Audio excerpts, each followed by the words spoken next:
2001. aasta terrorirünnakutest möödub tänavu 10 aastat. Selle ajaga on toimunud palju muudatusi. Paljud asjad on selgemaks saanud ning palju küsimusi on juurde tekkinud. Tuletame siis meelde mõned tähtsamad punktid ning analüüsime viimaseid uudiseid, mis seonduvad rünnakutega, neile järginud sõja ning kõige muu teemasse puutuvaga. Esmalt läheme ajas tagasi ning tuletame meelde mõned sündmused, mis juhtusid enne rünnakuid. Mitmed analüütikud aimasid juba enne 2001. aasta septembrit, et midagi taolist võidakse korraldada. Seda võis järeldada informatsioonist, mida massimeedia inimestele ette söötis. I'm going to put the call out that you call the White House and tell them, look, we've seen the news stories that you've wanted to blow things up, that you have blown things up, and that you're saying that 4 million of us are going to die and we need martial law and the Associated Press. At one of your little drills you had. And that we're aware of who the terrorists are if you pull this. This can stop this Hitlerian Reichstag event. The point is, if any terrorism comes, it's from this government. And if there was an outside threat like a bin Laden, who was a known CIA asset in the 80s, running the Mujahideen war, and whose family builds all the military bases over in Saudi Arabia right now, and sits on the board of Iridium Satellite. He's the boogeyman they need in this Orwellian phony system. Call the White House and tell them, we know the government's planning terrorism. We know Oklahoma City and World Trade Center was terrorism. We know the Joint Chiefs of Staff wanted to blow up airliners, Baltimore Sun. If you do it, we're going to blame you because we know who's up to it. Or if you let some terrorist group do it, like the World Trade Center, we know who to blame. And I'm telling you, be prepared for a major attack.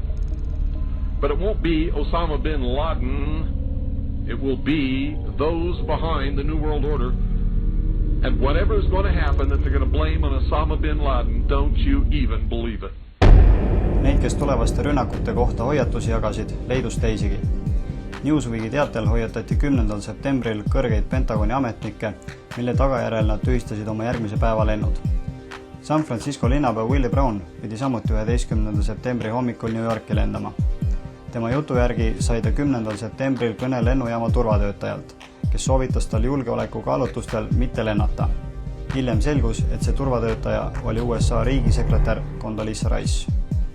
Kogu lugu võttis veelgi veidrama pöörde, kui selgus, et osad kaaberdajatest olid treenitud USA sõjaväebaasides ning et Al-Qaeda peaideoloog Al-Laki õhtustas koos sõjaväeametnikega Pentagonis. 2009. aastal murdis FBI tõlk Sibel Edmonds oma vaikimisvannet ja tunnistas avalikult, et Al-Qaeda töötas kuni New Yorgi rünnakuteni USA allavuses. For example, to say that, all right, since the fall of the Soviet Union, we ceased all our intimate relationship with bin Laden and Taliban, and those things can be proven as lies very easily based on the information they classified in my case, because we did carry very intimate relationship with these people, and it involves Central Asia and all the way up to September 11. Kindlasti ei maksa märkimata jätta ka Norman Mineta tunnistust. During the time that the airplane coming in to the Pentagon, there was a young man who would come in and say to the vice president, the plane is 50 miles out, the plane is 30 miles out. And when it got down to the plane is 10 miles out, the young man also said to the vice president, do the orders still stand? And the vice president turned and whipped his neck around and said, of course the orders still stand. Have you heard anything to the contrary? Samuti teateid hoone number 7 kokkuvarisemisest enne selle tegeliku hävinemise aega ja kompleksi omaniku Larry Silversteini ülestunnistust selle õhkulaskmise kohta. I want to tell you that we are getting word from New York right now that another building has collapsed. I understand that this is a 47-story building. Do we have pictures of it? I guess that's smoke now. Correct me if I'm wrong in the control room, please. But is that smoke coming from this third collapse? Okay, that is what we're understanding, which makes sense because it looks like the sun is going down. But the heavy black smoke once again. Look at that. Hopefully at this point that building was empty, but I have no way of knowing that. But I'm hoping that enough people have cleared out of downtown Manhattan so that perhaps it wasn't as full as it might be normally around 5:30 on a Tuesday. That information, of course, take a look at that right-hand side of the screen.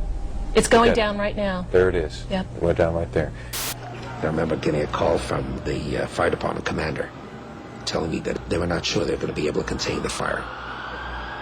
I said, we've had such terrible loss of life. Maybe the smartest thing to do is pull it. And they made that decision to pull, and then we watched the building collapse.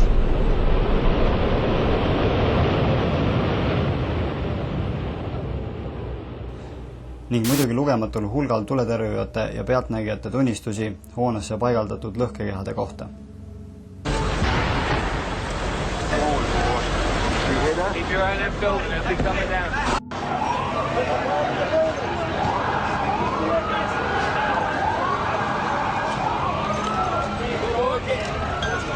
Bomb in the building, start clearing out. Sorry, you said it's a bomb? What'd you say? Bomb in the building, start clearing out. Got it.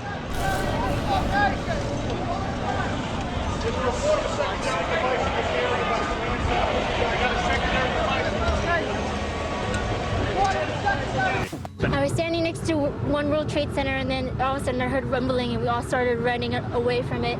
The glass blew out and threw me onto the sidewalk, and I couldn't see for 20 seconds. What happened? We was in an explosion. We was in the lobby, and the third explosion, the whole lobby collapsed on us. What was it like? Horrible. It's like hell.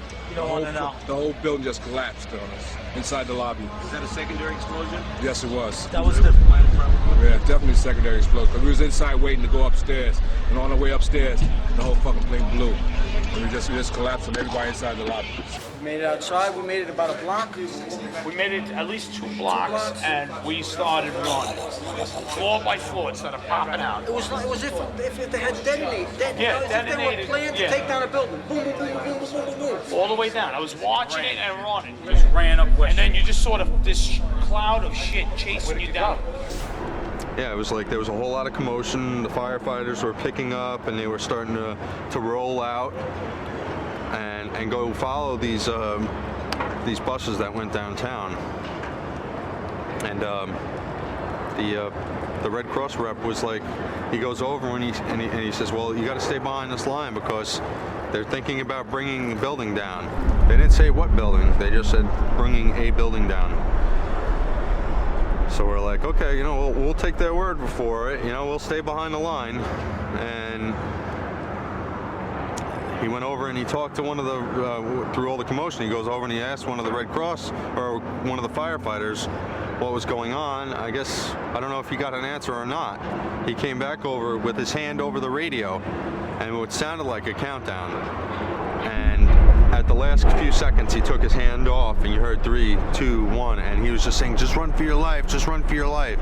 And then it was like another 2, 3 seconds, you heard explosions. Like, boom! It's like a distinct sound. It's not like when in compression, like boom, boom, boom, boom, boom, like floors that were dropping and collapsing. This was boom, and like you felt a rumble in the ground, like almost like you wanted to grab onto something. That, to me, I knew that was an explosion. There was no doubt in my mind.